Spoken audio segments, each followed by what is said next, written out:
2 Kings chapter 16.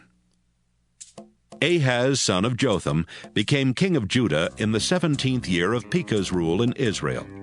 He was 20 years old at the time, and he ruled from Jerusalem for 16 years. Ahaz wasn't like his ancestor David. Instead, he disobeyed the Lord and was even more sinful than the kings of Israel. He sacrificed his own son, which was a disgusting custom of the nations that the Lord had forced out of Israel. Ahaz offered sacrifices at the local shrines, as well as on every hill and in the shade of large trees. While Ahaz was ruling Judah, the king of Edom recaptured the town of Elath from Judah and forced out the people of Judah. Edomites then moved into Elath, and they still live there. About the same time, King Rezin of Syria and King Pekah of Israel marched to Jerusalem and attacked, but they could not capture it. Ahaz sent a message to King Tiglath-Pileser of Assyria that said, "Your Majesty, King Rezin and King Pekah are attacking me, your loyal servant. Please come and rescue me."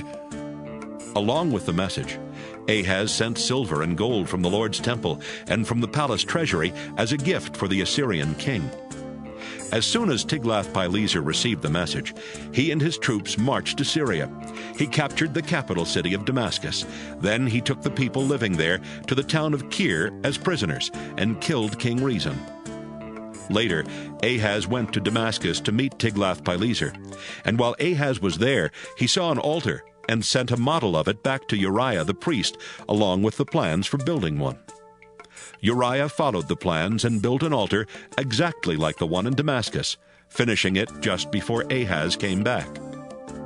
When Ahaz returned, he went to see the altar and to offer sacrifices on it. He walked up to the altar and poured wine over it. Then he offered sacrifices to please the Lord, to give him thanks, and to ask for his blessings. After that, he had the bronze altar moved aside, so his new altar would be right in front of the Lord's temple. He told Uriah the priest, "From now on, the morning and evening sacrifices, as well as all gifts of grain and wine, are to be offered on this altar. The sacrifices for the people and for the king must also be offered here. Sprinkle the blood from all the sacrifices on it, but leave the bronze altar for me to use for prayer and finding out what God wants me to do."